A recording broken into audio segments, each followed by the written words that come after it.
Hello दोस्तों, इस video में समझेंगे बिहार की प्रमुख नदियाँ।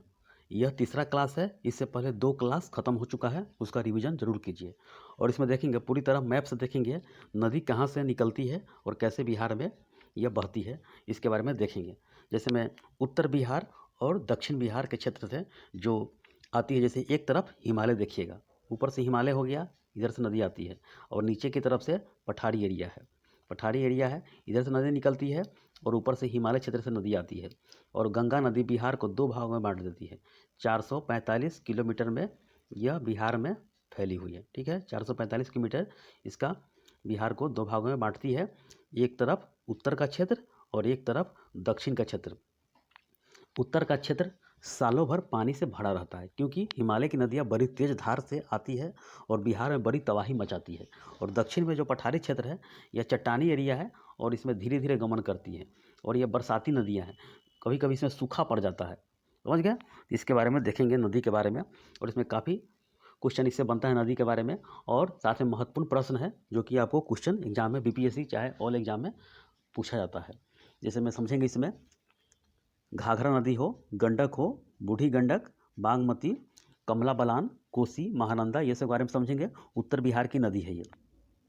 उसके बारे में देखेंगे दक्षिण बिहार के बारे में, कर्मनासा हो, चाहे सोन हो, पुनपुन हो, फल्गु हो, चाहे क्यूल हो, अजय हो, सकरी, ये सब के बारे में देखेंगे। और सब के सब आपका काफ़ी VPI है बिहार के एग्जाम। किसी भी एग्जाम में बैठिएगा तो ये क्वेश्चन एग्जाम में बनता है। आइए देखते हैं। आप जब उत्तराखंड पढ़े होंगे तो मैंने बताया था कि आप हिमालय के क्षेत्र में, जो कि गंगोत्री है, वो क्षेत्र से जिसमें जो गंगा नदी का उद्गम होता है तो कैसे होता है। वैसे सामान्य भाषा में बोलने के लिए आप कह देंगे गंगोत्री से निकलती है, लेकिन उसका जो उद्गम क्षेत्र है वो उत्तराखंड वाला क्षेत्र, जो वीडियो है वो देख लीजिएगा। उसके बाद वही गंगा बिहार में प्रवेश करती है बक्सर के पास, और बक्सर होते हुए, झारखंड होते हुए, पश्चिम बंगाल में हुगली, एक धारा हुगली में चली जाती है और एक धारा चली जाती है बांग्लादेश में। समझ गया? तो इसी के बारे में बताएंगे आपको। जैसे मैंने बताया था आपको कि बद्रीनाथ सतोपंथ ग्लेशियर से विष्णु गंगा निकलती है, और एक कामेत ग्लेशियर से धौली गंगा निकलती है, और दोनों का जब मिलन होता है तो उसे विष्णु प्रयाग बोलते हैं। समझ गए? और नंदाकिनी नदी निकलती है नंदा देवी ग्लेशियर से, और वो मिलती है, देखिए ये सब को पूरे के पूरे लाइन को बोलते हैं अलकनंदा नदी बोलते हैं, अलकनंदा नदी बोलते हैं, पूरे के पूरे बोलते हैं ये। और उसके बाद विष्णु प्रयाग, नंद प्रयाग में आकर जो नंदाकिनी नदी मिल जाती है उसे नंद प्रयाग बोलते हैं। उसके बाद एक तरफ से पिंडारी नदी आती है, उसके बाद बोलते हैं कर्ण प्रयाग बोलते हैं, उसके बाद रुद्र प्रयाग, उसके बाद देव प्रयाग। तो उत्तर काशी जिला से गंगोत्री जो ग्लेशियर है उसी से निकलती है भागीरथी नदी, और वहीं पे आगे बनाया जाता है टिहरी बांध परियोजना। टिहरी बांध परियोजना बनाया जाता है, और एक खतलिंग ग्लेशियर से निकलती है भीलांगना नदी। दोनों का मिलन स्तर पर टिहरी बांध परियोजना बनाया जाता है, और वो आगे जाकर देव प्रयाग कहलाती है। और देव प्रयाग होते हुए उसी में मिल जाता है, ये एक तरफ से आती है बंदरपुर से यमुना नदी आती है यमुनोत्री ग्लेशियर से, और इधर से गंगा आती है। दोनों का मिलन होता है प्रयागराज में। धीरे धीरे होते हुए आपको बनारस चाहे काशी होते हुए बिहार में प्रवेश करके झारखंड साहेबगंज एरिया से गुजरते हुए पश्चिम बंगाल में चली जाती है, और ये बांग्लादेश में, और एक धारा पश्चिम बंगाल में चली जाती है।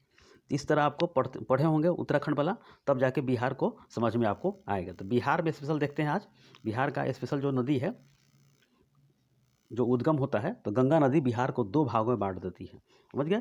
ये क्षेत्र जो है ऊपर वाला हिमालय क्षेत्र है, और नीचे वाला क्षेत्र है पठारी क्षेत्र है। इतना आपको ध्यान तो होगा, 2 वीडियो देखे होंगे, तो नहीं देखें तो पहले रिवीजन कीजिए। ठीक है, आइए देखते हैं एक एक नदी के बारे में, जो उसका उद्गम है, उद्गम क्षेत्र कहाँ से होती है, इसके बारे में आपको बताएंगे। तो सिंपल समझिए कि गंगा नदी बिहार में 445 किलोमीटर बहती है बिहार में। ठीक है, अब समझते हैं घाघरा नदी। इसी को उत्तर प्रदेश में सरयू नदी बोलते हैं, जहाँ पे अयोध्या शहर सरयू नदी के किनारे बसा हुआ है। समझ गया?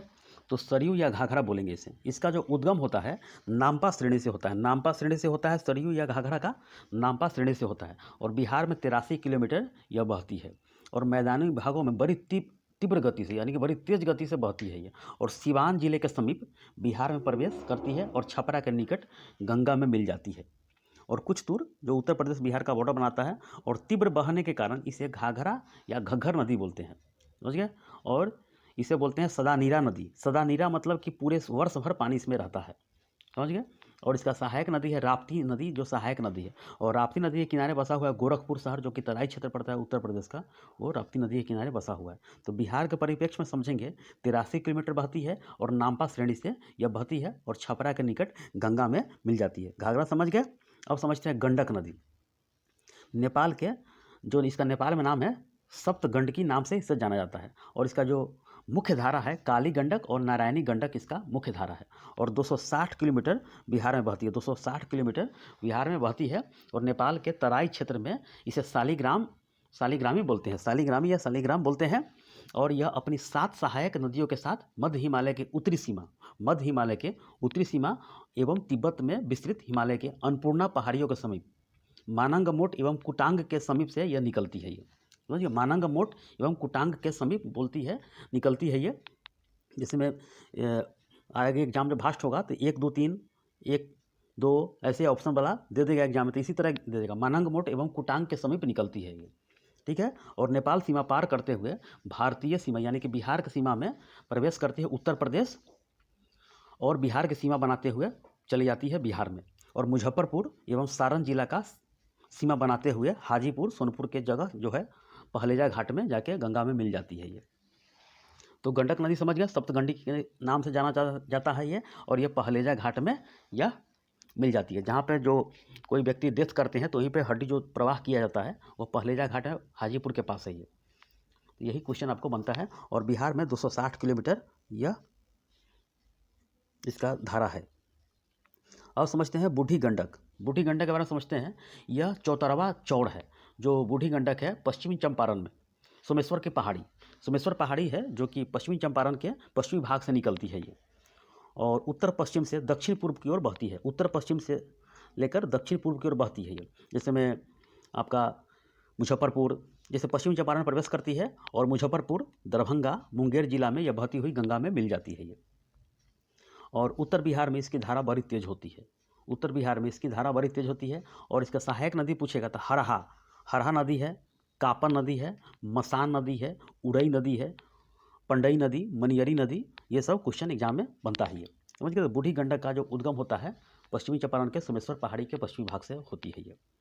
बूढ़ी गंडक समझ गया। अब समझते हैं बागमती नदी। बागमती का ही सहायक नदी है लखनदेई, जो कि सीतामढ़ी शहर है। सीताजी का जहाँ जन्म हुआ है सीतामढ़ी शहर वही बसा हुआ है ये। तो बागमती के बारे में समझते हैं। देखिए, इसका उद्गम जो होता है बागमती का महाभारत श्रेणी नेपाल से होता है ये। और बड़ी डेंजर नदी होती है ये, बड़ी डेंजर है ये। और समस्तीपुर जिला के रोसड़ा नगर से लगभग 2 मील दूर पर पश्चिम उत्तर यानी पश्चिमोत्तर क्षेत्र में तिरमुहानी के निकट बूढ़ी गंडक में मिल जाती है। इसका एक धारा बूढ़ी गंडक में मिल जाती है, तिरमुहानी के निकट। और लहरियासराय जो दरभंगा का क्षेत्र है उसके दक्षिण में 6 मील दूर हायाघाट रेलवे स्टेशन है, वहीं पर 2 भाग में बट जाती है ये। एक भाग मिल जाती है कहाँ पे, बूढ़ी गंडक को समा जाती है, और एक भाग चली जाती है कहाँ पे, कमला में मिल जाती है, कमला नदी में मिल जाती है, और कमला कोसी में जाके मिल जाती है। तो बागमती 2 भागों में बढ़ जाती है। एक भाग सट जाती है कहाँ पे, बूढ़ी गंडक में, और एक भाग सट जाती है कमला नदी में, ये सट जाती है और बाद में बड़ी तबाही मचाती है उस क्षेत्र में। और ये जो और कमला जो है, कमला मिथिला का प्रसिद्ध नदी है, कमला आगे बताएंगे। समझ गए। तो इसका जो बागमती का सहायक नदी है लाल बकिया नदी, लखनदेई, चकनाहा, सिपरीधार, ये छोटी बागमती, कोला, ये सब इसका सहायक नदी है ये। समझ गए। ये मैप से समझिए, मैप से आपको एकदम दिमाग में रहेगा ये। तो ये इसका उद्गम होता है महाभारत श्रेणी से बागमती में, और यह एक धारा इसका निकल जाता है बूढ़ी गंडक में, और एक धारा कमला में जाके सट जाती है, और कमला जाके कोसी में मिल जाती है। बागमती समझ गए। अब समझते हैं कमला नदी के बारे में। कमला नेपाल के, यह भी महाभारत श्रेणी से निकलती है, और नेपाल के तराई क्षेत्र होते हुए, जैसे में मधुबनी जिला के जयनगर है वहाँ पे बिहार से सीमा बनाते हुए प्रवेश करती है। पहले यह नदी जीवछ कमला कहलाती थी, लेकिन बाद में यह बलान नदी से मिलकर बहने लगी है ये। समझिए। और मिथिला का सबसे प्रसिद्ध नदी है ये, और 120 किलोमीटर यह बहती है। और बागमती 394 किलोमीटर, बिहार में 394 किलोमीटर बहती है ये। समझ गए। तो कमला समझ गए 120 किलोमीटर है, और दरभंगा प्रमंडल में प्रवाहित होकर कोसी में मिल जाती है ये। और इसका सहायक नदी जो है तो सोनी हो, ढोड़ी, सौड़ी, बलान, ये सब इसका सहायक नदी है। तो कमला बलान बोला जाता है, कमला बलान एक ही साथ बोलिएगा, क्योंकि ये कमला बलान एक साथ बहती है ये। और क्या के बाद में कोसी मिल जाती है। तो कमला समझ गए। अब समझते हैं कोसी के बारे में। बिहार का शोक बोलते हैं, बिहार का शोक बोलते हैं। ये कोसी अपने मार्ग परिवर्तन के लिए जानी जाती है। ये पूर्वी हिमालय से निकलने के बाद बड़ी तेजी से निकलती है और अपना मार्ग बदल लेती है। जैसे बेगूसराय, सहरसा क्षेत्र बहुत भूचाल मचा देती है, गांव के गांव खाली कर देता है ये, इतना तेज रफ्तार से पानी आती है ये, इसीलिए बिहार का शोक बोलते हैं ये। ठीक है, तो इसका 7 धारा से मिलकर बना हुआ है ये, और 260 किलोमीटर बिहार में गमन करती है। 260 किलोमीटर बिहार में यह गमन करती है। और इसका वास्तविक जो नाम है कौस्की, इसका नाम है, समझिए, इसका वास्तविक नाम कौस्की है। और ये 7 धारा एग्जाम में क्वेश्चन बनेगा तो सुत कोसी, भोटिया कोसी, ताम्ब कोसी, लेखन कोसी, दूध कोसी, अरुण कोसी एवं तांबर कोसी। इसका 7 कोसी है, मैंने आपको नोट में डाल दिया हूँ, ये भी आप समझ सकते हैं। तो कोसी बड़ी तेज रफ्तार से आती है, बिहार का शोक कहलाती है, समझिए। और जो भारत और नेपाल सीमा पार करते हुए यह बराह क्षेत्र में बिहार में प्रवेश करती है। बराह क्षेत्र चतरागढ़ी के निकट है, बराह क्षेत्र में यह प्रवेश करती है। हनुमान नगर में प्रवेश करती है, ये हनुमान नगर क्षेत्र है, ये बराह क्षेत्र, उसी के पास ये प्रवेश करती है और बिहार में कहर मचाती है। बड़े तीव्र ढाल से आती है, जैसे सुपौल, सहरसा, मधेपुरा, अररिया, फुलिया, खगड़िया के निकट कुर्सेला में जाके मिल जाती है। और मिलने से पहले यह स्वयं का डेल्टा बना लेती है। जिस तरह गंगा नदी बनाती है उसी तरह ये स्वयं का डेल्टा बना लेती है, यह कोसी नदी। अब सब समझते हैं पूर्वी नदी जो बिहार का पूछेगा तब महानंदा नदी निकलती है, जो कि उत्तरी बिहार के सबसे पूर्वी नदी, हिमालय से गिरने के बाद पूर्णिया, कटिहार जिले से बहते हुए यह चली जाती है। कहाँ पे चली जाती है? पश्चिम बंगाल में चली जाती है। तो यही एग्जाम में क्वेश्चन आपको बनता है, महानंदा में सबसे पूर्वी नदी है ये। अब समझते हैं दक्षिण क्षेत्र का। तो दक्षिण क्षेत्र में सबसे पहला नदी पूछा जाता है कर्मनाशा, लाइन से क्रम में पूछ देगा, मैं आगे बताऊंगा। तो कर्मनाशा नदी है। कर्मनाशा नदी के बारे में समझते हैं। प्राचीन काल में पौराणिक जो कहानी है उसमें बोला जाता था कि जो इसमें स्नान कर लिया उसका बुद्धि भ्रष्ट हो गया, उसका सब पाप, उसमें पूरा पाप उसके पास आ गया। तो विंध्याचल से इसका उद्गम होता है। 76 किलोमीटर यह बिहार में अपना आती है। ये 76 किलोमीटर अपना बिहार में सीमा रेखा के अंदर में यह गंगा में जाके मिल जाती है ये। तो बिहार उत्तर प्रदेश के सीमा बनाती है और चौसा के निकट यह गंगा में मिल जाती है और सबसे अपवित्र नदी है, अशुभ नदी है, और गंगा में नहाने के बाद बड़े शुभ हो जाता है। पौराणिक कहानी है ये। तो कर्मनाशा हो गया, कर्मनाश, समझ गए। सोन नदी।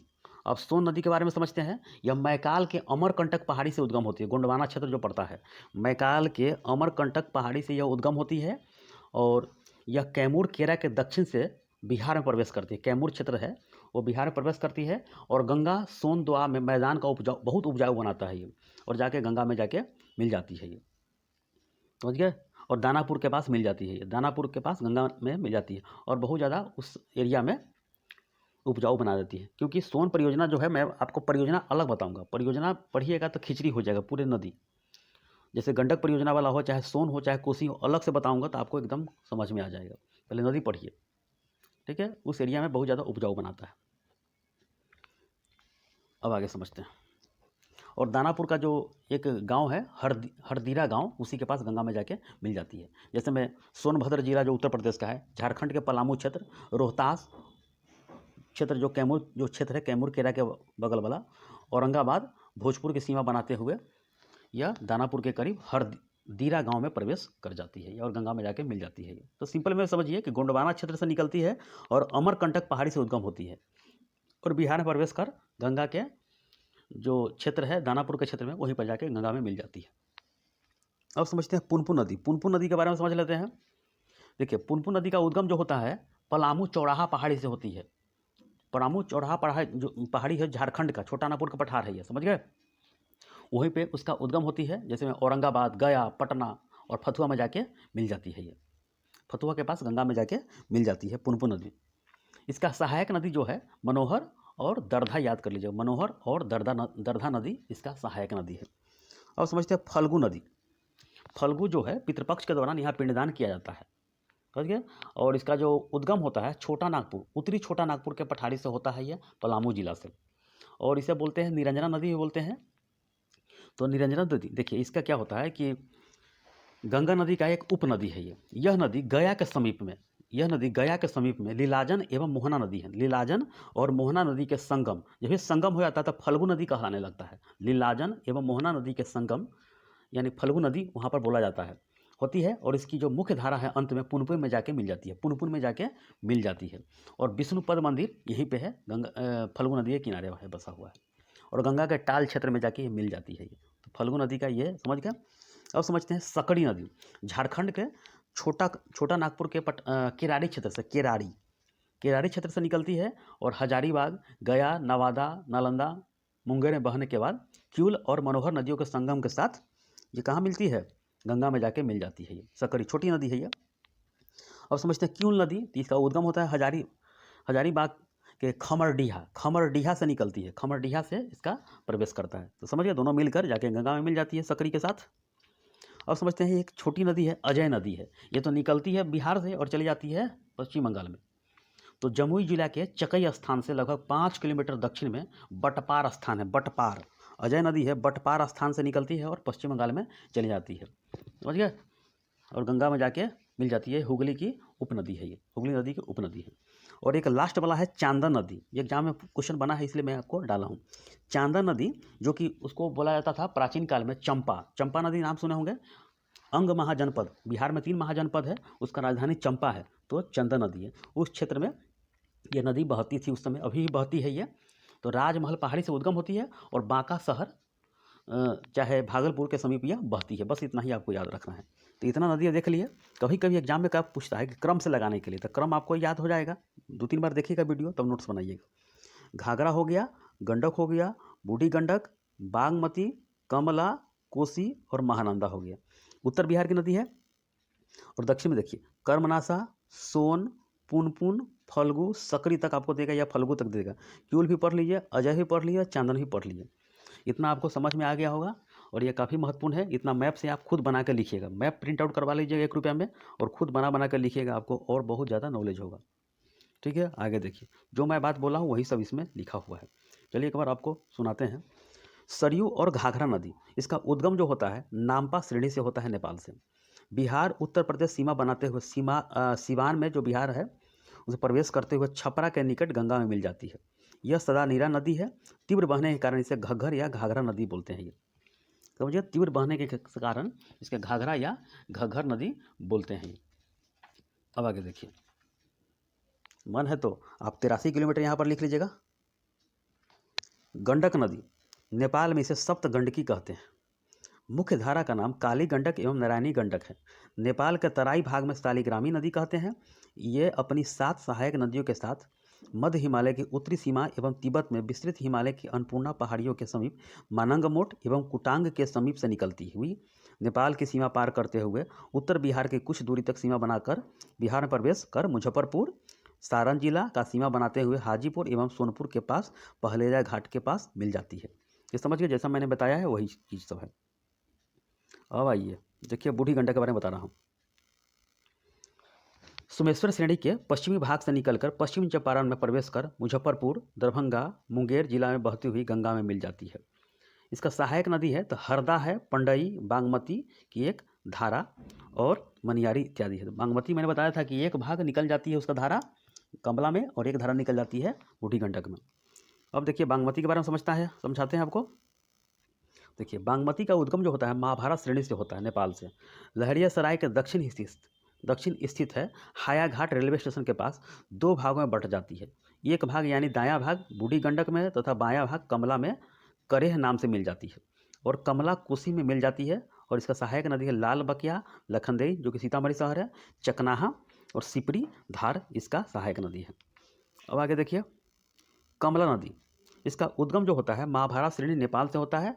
नेपाल तराई से प्रवेश करते हुए जयनगर की सीमा बनाते हुए बिहार में प्रवेश करती है। इसमें बलान नदी मिल जाती है।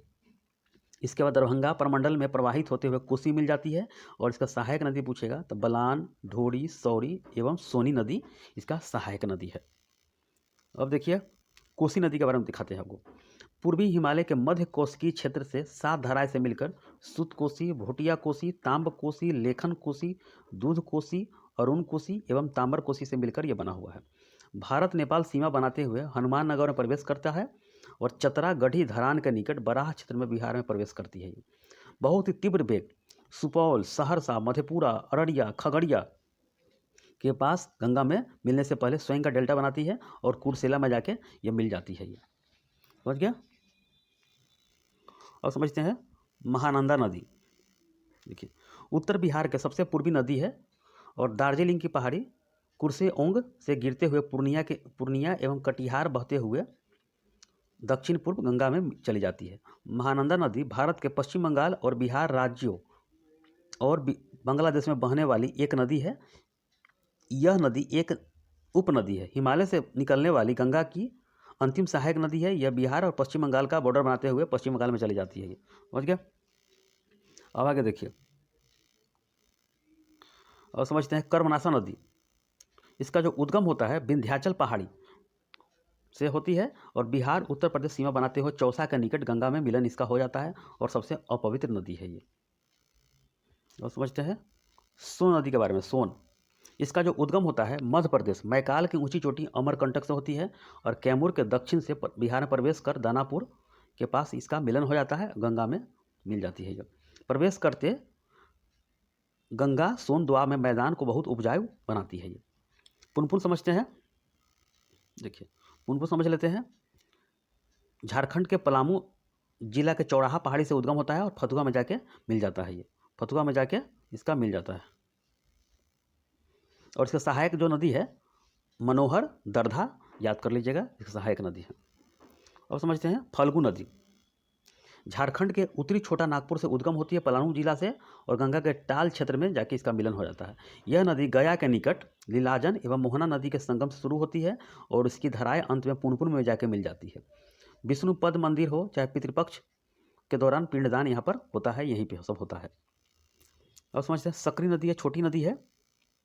झारखंड के छोटा नागपुर के केदारी क्षेत्र से उद्गम होता है और हजारीबाग, गया, नवादा, नालंदा, मुंगेर होते हुए क्यूल और मनोहर नदियों के साथ संगम में गंगा में मिल जाती है। ये क्यूल नदी इसका उद्गम होता है हजारीबाग के खमरडीहा से। इसमें कई धारा का समायोजन होता है जैसे हरोहर, सकरी, पचाने आदि। लखीसराय, क्यूल, जमुई शहर इसी के किनारे बसा हुआ है। ये और समझते हैं अजय नदी। ये बिहार से निकलती है, चली जाती है पश्चिम बंगाल में। उसका उद्गम होता है जमुई जिला के चकई स्थान से लगभग 5 किलोमीटर दक्षिण बटपाड़ स्थान से होती है और पूर्व और दक्षिण होते हुए पश्चिम बंगाल में चली जाती है। समझ गए, इतना ही आपको याद करना है। और चांदन नदी, इसे चंपा नदी ही बोलते हैं। राजमहल पहाड़ी से इसका उद्गम होता है और बांका शहर भागलपुर के निकटिया बहती है। ये बस ये इतना ही आपको बिहार के नदी के बारे में, यही पूरे बिहार में पढ़ा जाता है। ये इतना समझ गया। और साथ में महत्वपूर्ण प्रश्न देखते हैं जो कि आपको क्वेश्चन मैंने जो बताया है इतना, इसी के बारे में आपको समझ में आ जाएगा। तो आइए देखते हैं क्वेश्चन के बारे में। देखिए महत्वपूर्ण प्रश्न है जो कि बिहार के नदियों से संबंधित है ये, और ये क्वेश्चन पूछा गया बीपीसी चाहे एसएससी, बिहार एसएससी सचिवालय सब में एग्जाम में, किसी भी एग्जाम में पूछा जा सकता है।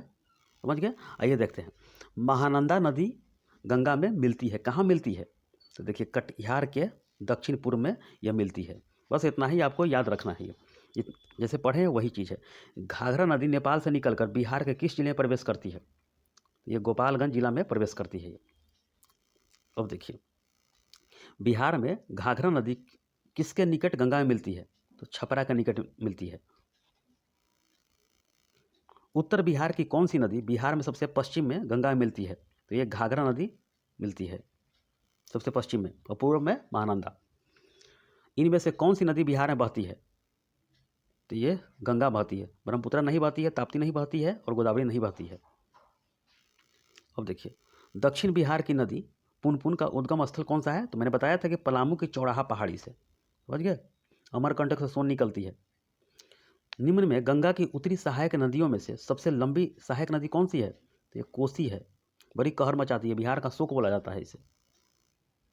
अब देखिए निम्नलिखित कौन सी नदी गंगा में नहीं मिलती है? तो बागमती डायरेक्ट नहीं मिलती है। मैंने बताया था कि एक भाग इसका बूढ़ी गंडक में मिल जाती है, एक भाग कमला में मिल जाती है।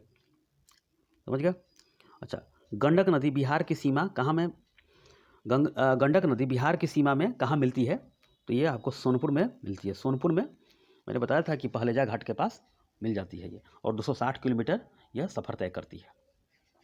इतना आपको क्वेश्चन ऐसे ही एग्जाम में आपको बनेगा, तो डिटेल पढ़े रहेंगे तो आपको 1 मिनट में आपको क्वेश्चन बन जाएगा। तो बस इतना ही रिवीजन कीजिए, आपका यह खत्म हो चुका है। इसके बाद बताएंगे नहर, जो गंडक परियोजना हो, चाहे सोन परियोजना है, ये सब, चाहे कोसी परियोजना है, और शहर जो कि कौन सा शहर किस नदी के किनारे बसा हुआ है बिहार में, मैं आपको वो भी बता दूंगा। ठीक है, चलिए।